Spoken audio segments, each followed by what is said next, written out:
Tai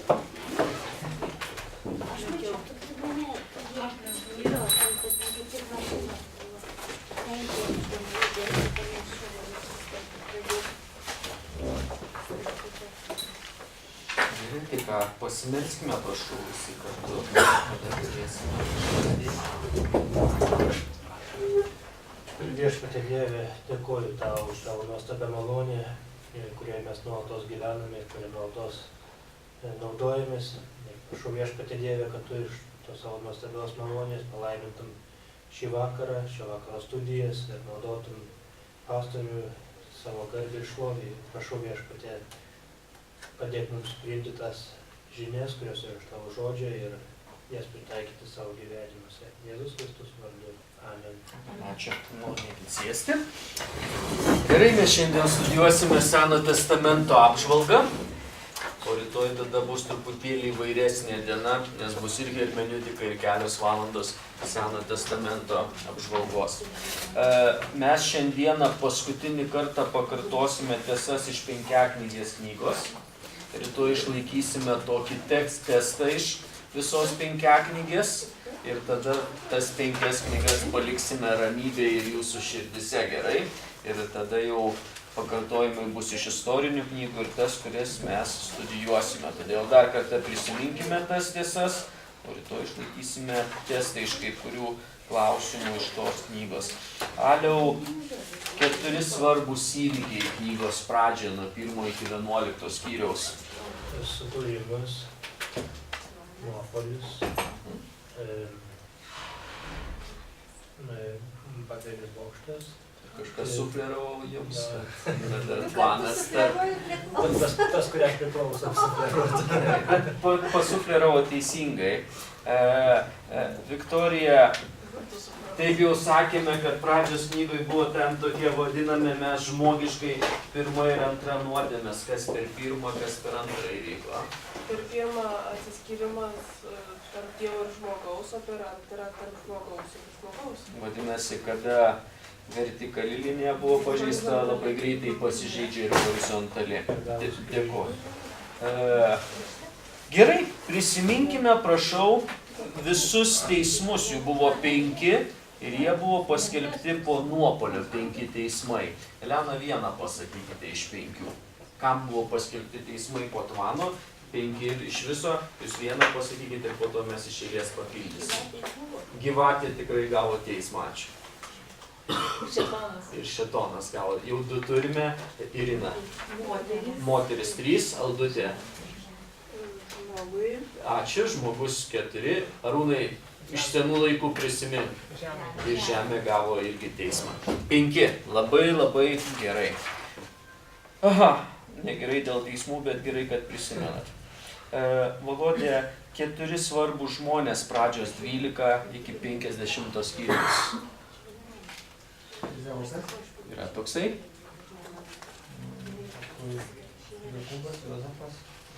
Ir Izaoko tėvą dar reiktų pasakyti. Ir Abraomas. Gerai, dėkojame. Čia yra 4 žmonės. Danutė, kokie 3 pažadai buvo duoti Abraomui? Buvo, kad žemė, palaiminimas. Ir dar vienas? Jau teisingai irgi sako, jums yra palikuonis. Danutė, gal prisimenat, kaip Dievas pavadino Jokūbą? Izraelį. Jisai pavadino jį Izraeliu. Gerai, keliaujame toliau. Noriu paklausti Viktorijos. 3 institucijos buvo įsteigtos pradžios knygoje, gal mums priminsite kokios?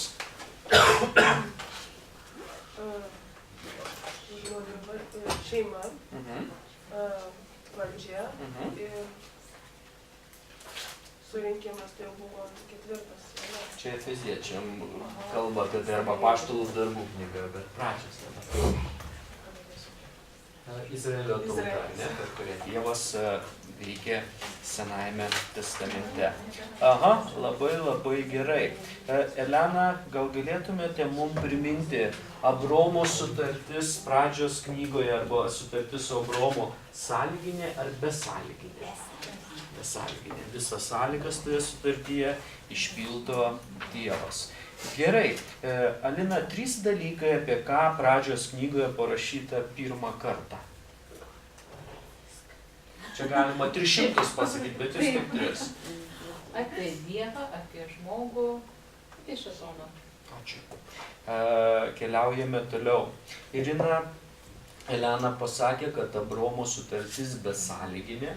Kokios dar 2 besąlyginės sutartis sutinkamos Senajame testamente, gal galėtumėt mums priminti?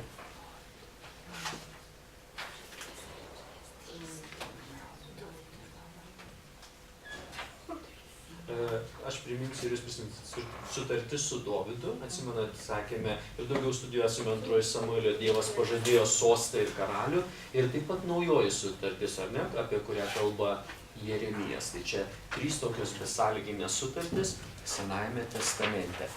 Aldutė, pirma nuoroda Senajame testamente, kur pirmą kartą parašyta apie Mesiją. Labai gerai, dėkoju. Keliaujame toliau visi kartu. Arūnai, kokius Dievas davė pažadus dėl Izraelio tautos vergystės? 2 pažadai. Tai kad jie vergaus. Pirmas pažadas? Dievas... Nežinau, ko jokies, bet gerai pasakė. Ir kad Dievas juos išlaisvins. Ir kad Dievas juos išlaisvins. Labai dėkoju. Volodė, per ką Izraelis buvo išlaisvintas iš Egipto vergystės? Mozė buvo kaip įrankis, bet daugiau sakome per kraują, ar ne, kada Paska buvo įsteigta. Danutė, 3 Mozės įstatymo dalis. Įstatymo moralinis, civilinis, religinis. Taip ir yra, apie tai mes ir kalbame visą laiką, kada studijuojame Išėjimo knygą. Onutė, kokia yra Išėjimo knygos tema, gal atsimenat? Išėjimo, atpirkimas. Atpirkimas yra tema. Aliau, už ką kovoja Izraelio tauta vergystėje? Dėl savo laisvės. Tvarkoj, padarykite sulyginimą, Viktorija, tarp Išėjimo knygos ir kunigų. Išėjimo knygoje žmonės ėjo iš Egipto, o kunigų knygoje Egiptą varė žmonės. Dievas vedė Egiptą iš žmonių. Alina, 2 panašumai tarp Mozės ir Kristaus. Kalbėjom apie daug, bet gal atsimenat, kokie 2 galėtų būti tarp jų panašumai. Arba yra.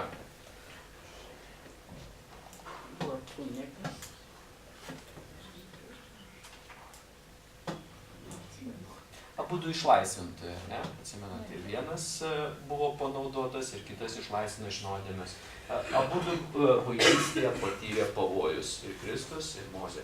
Abudu yra pranašai, ir vienas pasakė svarbios pranašystės, ir kitas. Elena, vienas sakinys, koks yra panašumas tarp palapinės Išėjimo knygoje ir Jėzaus Kristaus?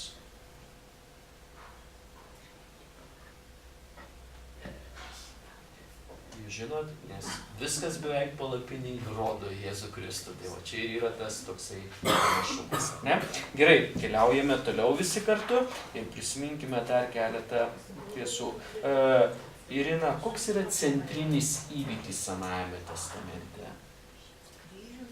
Čia Naujajame testamente. Atpirkimas arba tautos išėjimas iš Egipto. Keliaujame toliau. Aldutė, keli dalykai, ką moko kunigų knyga atpirktą Izraelio tautą. Kaip? Vienas šventumo. Gal dar galite pasakyti antrą dalyką ir paliksime tada jūs ramybę. Ir paklusnumo. Keliaujame toliau. Volodė, 2 žodžiai, mes apie daugiau jų kalbėjome, kurie daug kartų sutinkami kunigų knygoje. Šventumas ir auka. Tai yra 2 žodžiai, iš jų yra daugiau, bet labai dėkojame.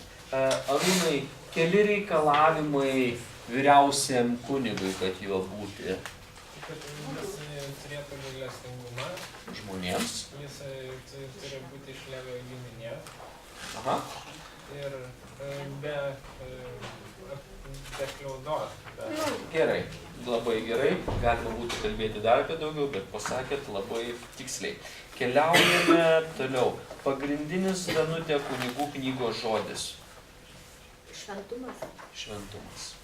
Onutė, gal atsimenat, per kiek dienų izraelitai būtų nukeliavę į pažadėtą žemę, jeigu būtų buvę paklusnus Dievui? Per 11. Per 11 dienų, apie tai mums parašyta Pakartoto įstatymo knygoje. Viktorija, kokie du provaizdžiai yra parašyti Skaičių knygoje, kada kalbame apie Jėzų Kristų? Žaltys ir karvė. Žaltys ir karvė, taip ir yra toje knygoje, labai gerai. Aliau, į ką nurodo mana dykumoje? Į Jėzų Kristų. Į Jėzų Kristų, Gyvybės duona. kad jis gyvybės duona. Labai gerai. Alina, kodėl Dievas leido užrašyti Pakartoto įstatymo knygą? Galvokite apie pavadinimą ir pavadinime yra atsakymas, kad pakartoti įstatymą. Nes buvo nauja karta ir jiem vėl reikėjo išvesti įstatymą. Aha, gerai. Elena, gal jūs atsimenat, kas labai stipriai, kokia tema labai stipriai akcentuojama Pakartoto įstatymo knygoje?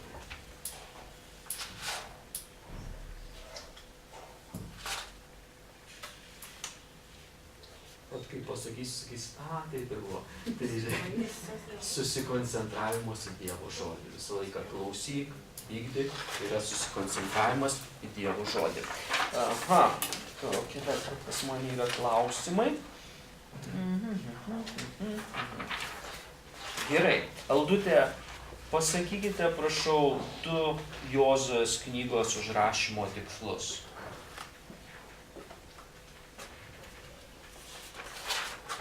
Mes kalbėjome apie daugiau, bet 2 tikslai, kodėl šitą knygą turime Biblijoje ir kodėl Dievas leido ją užrašyti. Kad vykdytų savo pažadą. Vienas. Ir kad izraelitams atiduoti pažadėtąją žemę. 2, labai gerai, tokie yra tikslai. Gerai, tai vat mes pakartojame 6 knygas. O dabar aš kviečiu, kad mes paimtume užrašus, labą dieną, Vladimirai, ir tęstume Teisėjų knygos apžvalgą. Teisėjų knyga, prašau, jūsų Biblijose ir užrašuose. 89 puslapis, tai yra tai, ką mes pradėjome, leiskite greitai atkartoti, kad tauta apsigyveno žemėje ir patyrė problemas. Tauta praktikavo kompromisus, darė, ką darė pagonių tautos ir atpuldavo nuo Dievo. Kada jie atpuldavo, kitos tautos pavergdavo. Ir mes kalbėjome apie tai, kad Teisėjų knygoje matomas pastovus ratas. Kada skaitome šitą knygą, jūs galite visą laiką pastebėti, kad yra pastovus ratas. Mes kalbėjome apie pirmą dalį šiame rate, kada studijavome praeitą kartą Teisėjų knygą. Pirma dalis visą laiką šitame raste, kada studijuojam Teisėjų knygą, buvo nuodėmė. Praeitą kartą mes pažiūrėjome 14 eilučių iš šitos knygos, kad jie darė piktą Viešpaties akise. Darė piktą Viešpaties akivaizdoje ir pas jūs visos šitos eilutės yra parašytos. Todėl, kada mąstote apie Teisėjų knygą, visą laiką pirma dalis rate yra tautos nuodėmė. 90 puslapis ir man atrodo mes turime apačioje pradėti 2, ar ne? Tęskime tą ratą. Tauta nuodėmiavo, tauta darydavo nuolat nuodėmę, darė piktą Viešpaties akivaizdoje. Kada mes kalbame apie antrą dalį šiame rate, vergystė. Prie antro, prašau, užsirašykime visi kartu. Tarnavo pagonių tautoms. tarnavo pagonių tautoms. Kada jie nusidėdavo, darydavo kompromisus, stabmeldžiavo ir gyvendavo amoraliai, visą laiką ateidavo vergystė, Dievas leisdavo, kad kita kažkokia pagonių tauta pavergtų izraelitus. Ir mes nuolat tai matome toje knygoje.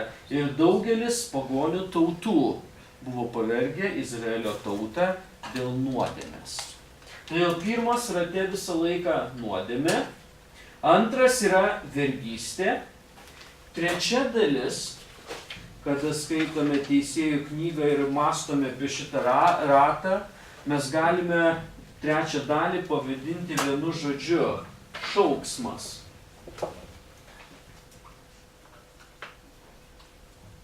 Šauksmas. Prie trečio tauta šaukėsi Dievo. Šauksmas. Tauta šaukėsi Dievo. Nuodėmė. Bjaurus gyvenimas Viešpaties akivaizdoje. Labas vakaras. Vergystė. Kada tautą pavergdavo kitos tautos dėl jų nepaklusnumo. Ir be abejonės praeina metų prie kiekvieno pavergimo metų buvo skirtingai. Tada vyksta šauksmas. Tauta šaukėsi Dievo. Toliau, kada tauta šaukdavosi Dievo, nes būdavo stipriai prispaudžiami kitų tautų, ketvirtą dalį šitame rate mes galime pavadinti teisėjas. Teisėjas. Ir prie ketvirtojo savo galite užsirašyti Dievas pakelia teisėją. Dievas pakelia teisėją. Tautos nuodėmė, vergystė, šauksmas ir tada Dievas pakelia teisėją. Kada Dievas pakelia teisėją, penkta dalis šitame rate mes galime pavadinti išlaisvinimas. Išlaisvinimas. Išlaisvinimas. Dievas išlaisvina tautą. Dievas išlaisvina tautą. Nuodėmė. Nuodėmės pasekmė vergystė, pagonių tauta pavergdavo. Po kažkurio laiko tauta šaukėsi Dievo. Dievas išklausydavo jų šauksmą, pakeldavo teisėją. Būdavo išlaisvinimas. Ir paskutinė dalis, šešta, šitame rate, mes ją pavadinsime irgi vienu žodžiu – ramybė.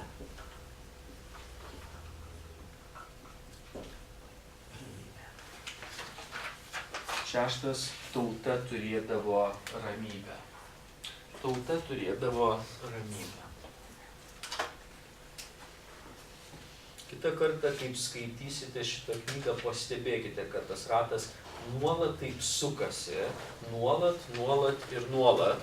Ir kada galvojate apie Teisėjų knygą, aš vėliau gal, jeigu turėsiu laiko, parašysiu jums pagrindinės mintis, visą laiką galite atsiminti, kad Teisėjų knygos pagrindinė mintis pastovus ratas. Nuodėmė, vergystė, šauksmas, teisėjas, išlaisvinimas, ramybė. Didžioji raidė.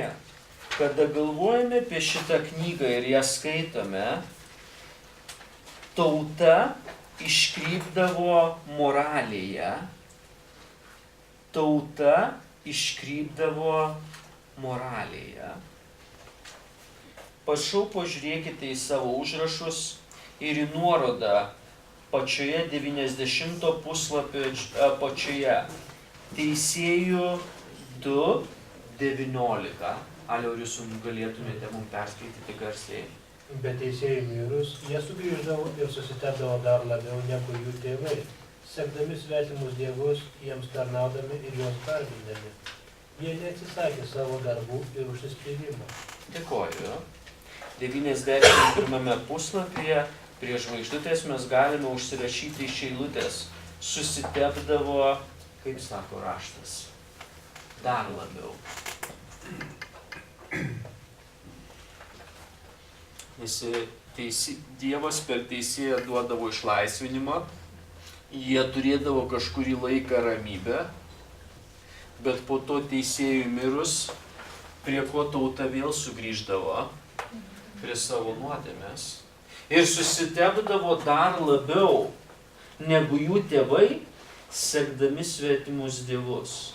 Ką reiškia sekti svetimus dievus, kada mes galvojame apie tas dienas, kurios parašytos Teisėjų knygoje?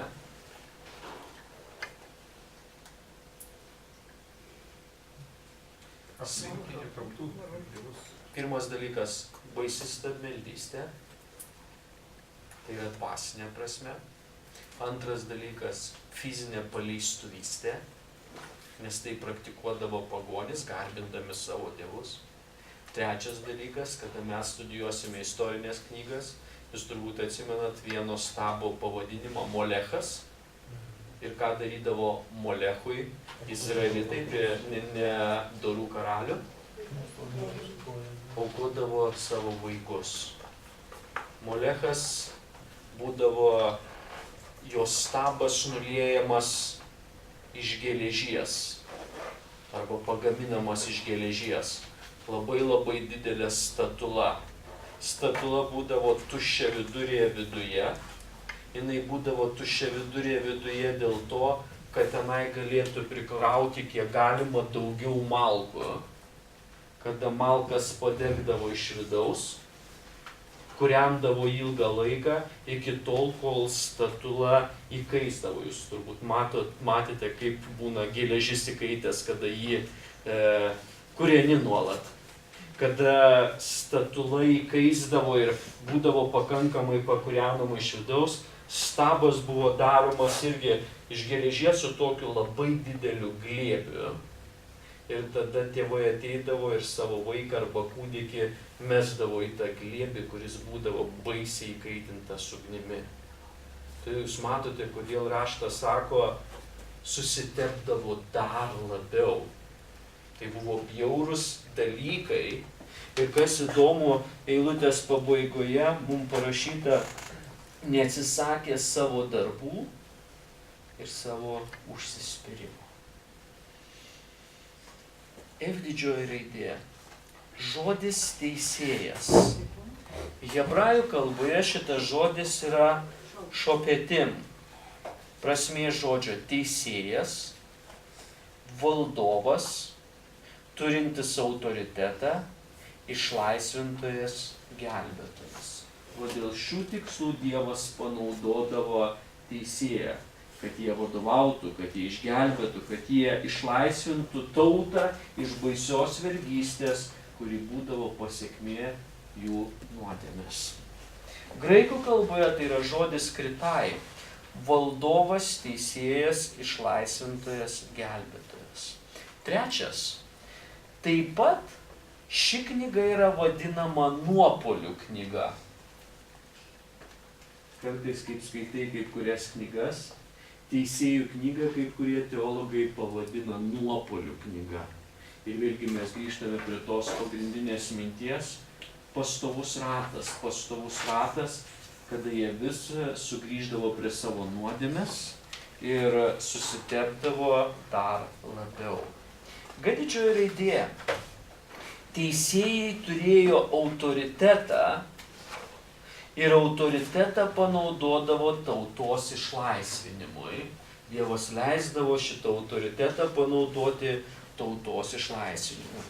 H didžioji raidė. Įvairiose formose žodis teisėjas užrašytas 20 kartų šitoje knygoje. Įvairiose formose žodis teisėjas užrašytas 20 kartų šitoje knygoje. Įvairiose formose žodis išlaisvinimas užrašytas 48 kartus. Kas atsimenat, kiek iš viso Teisėjų knygoje skyrių? 21. 21.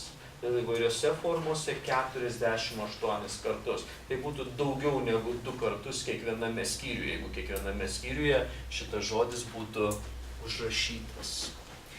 Labai greitai knygos užrašytojas. A didžioji raidė knygos užrašytojas yra nežinomas. Knygos užrašytojas yra nežinomas.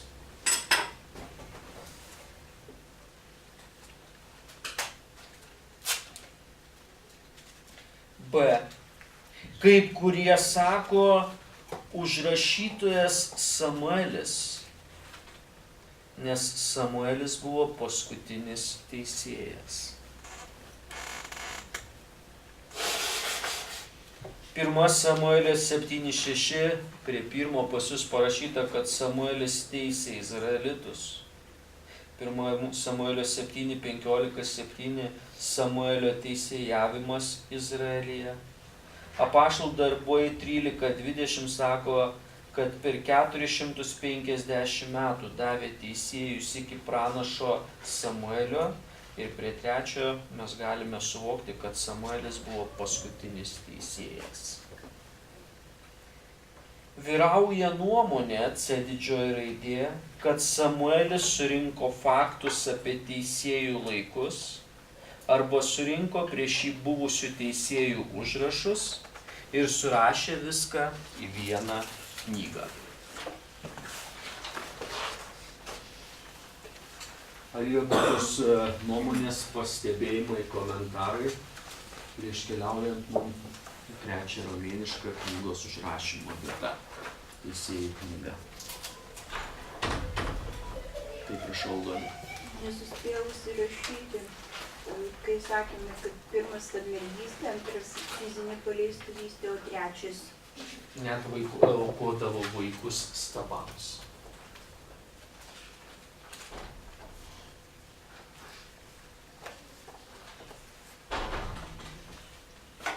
Knygos užrašymo data. Knygos užrašymo data. A didžioji raidė. Teisėjų knygoje yra aprašyti įvykiai nuo Jozuės mirties iki monarchijos. Tai yra 335 metai. 335 metų. Vadinasi, kada jūs skaitote 21 skyrių šioje knygoje, jūs galite žinoti, kad visa tai apima 335 metus.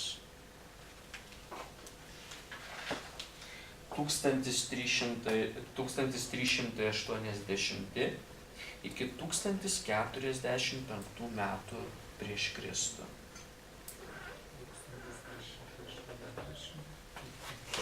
1380 iki 1445 metų prieš Kristų.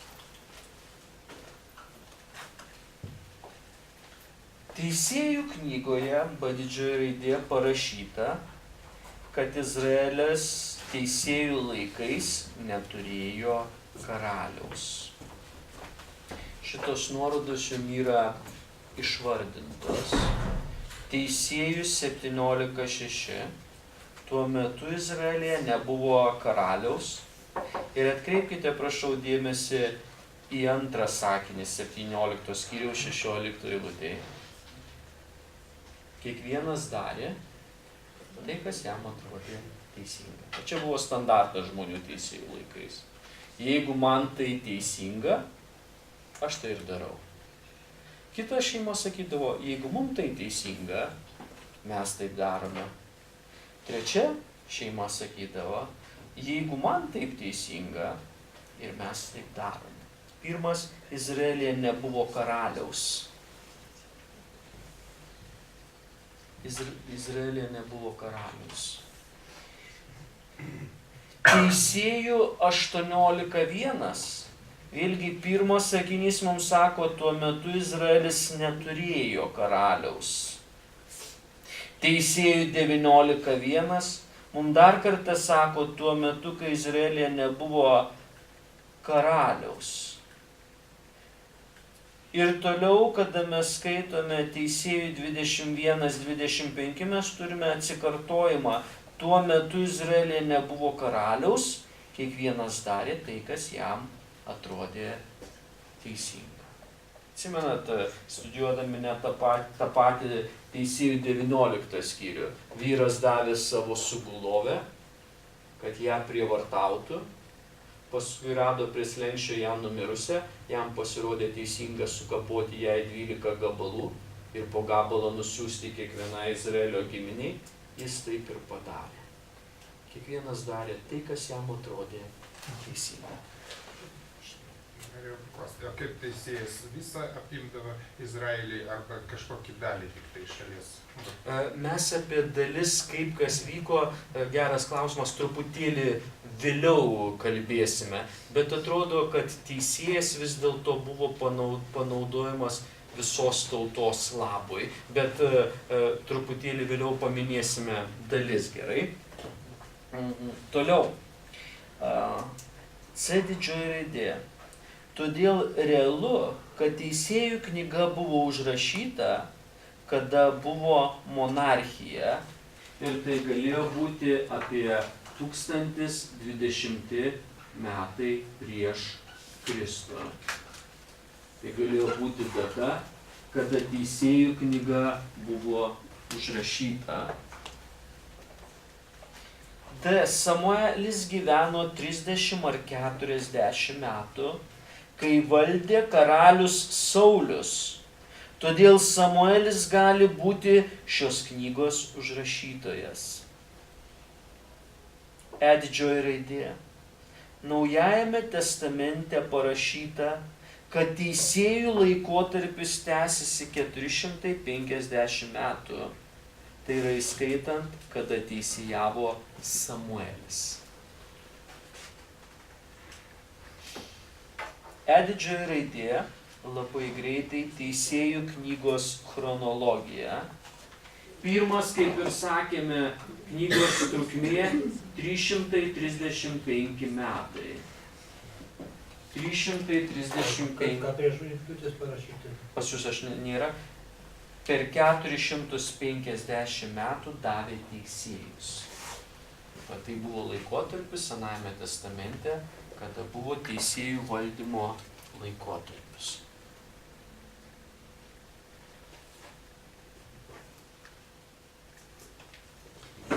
Teisėjų knygos chronologija. Pirmas įvykių trukmė, kaip mes ir sakėme, 335 metai. Tai čia ta pati data, apie kurią mes kalbėjome anksčiau. Teisėjų knygoje viskas vyksta ratu. Atpuolimas, priespauda, išlaisvinimas. Viskas vyksta ratu. Atpuolimas, priespauda, išlaisvinimas.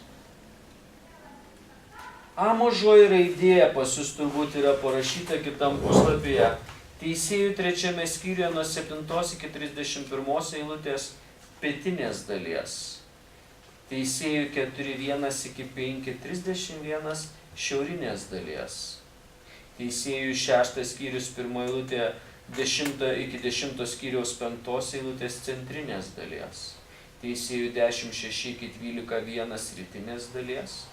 Teisėjų 13:1 iki 16:31 vakarinės dalies. Teisėjų 17:1 eilutė iki 21 skyriaus 22 eilutės visos Izraelio žemės.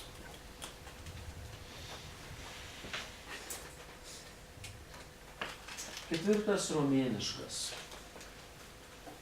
Teisėjų knygos tikslas. Kodėl šita knyga yra užrašyta ir kodėl Dievas leido ją turėti Biblijoje. A didžioji raidė. Atskleisti, kodėl Izraelio tauta patirdavo priespaudą. Atskleisti, pirmas tikslas, Kodėl Izraelio tauta patirdavo priespaudą?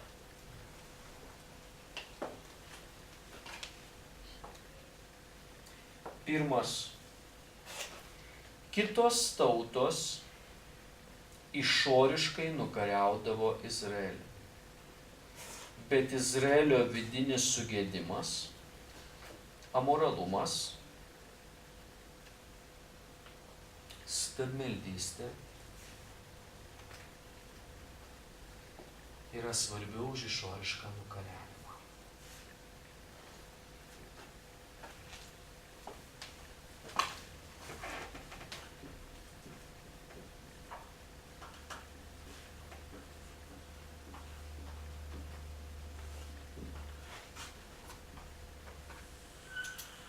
Čia yra labai svarbu, kada jūs skaitote šitą knygą, visą tai pastebėti. Išoriškai taip tai buvo sunku, išoriškai tai buvo priespauda, išoriškai tai buvo nukariavimas, bet yra daug giliau kaip kurie dalykai, tai yra jų vidinis sugėdimas. Klausimas. Ar ten šitie teisėjai eina chronologinį tvarką arba ne? Kaip prieisime prie knygos pabaigos, pateiksiu pas jūs užrašuose bus, aš pakartosiu greitai, kas užrašuose ir pateiksiu kiekvieno teisėjo metus, kaip eina, tas yra užrašuose. Todėl truputėlį palaukite ir tas yra. Antras. Mes turime suvokti, kad išoriškas nukariavimas yra vidinio sugėdimo pasekmė. Išoriškas nukariavimas yra vidinio sugėdimo pasekmė. Pasekmė. Išoriškas nukariavimas yra vidinio sugėdimo pasekmė. Todėl mes turime suvokti tai, kas buvo išoriai, buvo tik tai pasekmė. Arba tai, kas buvo išoriai, buvo tik tai vaisius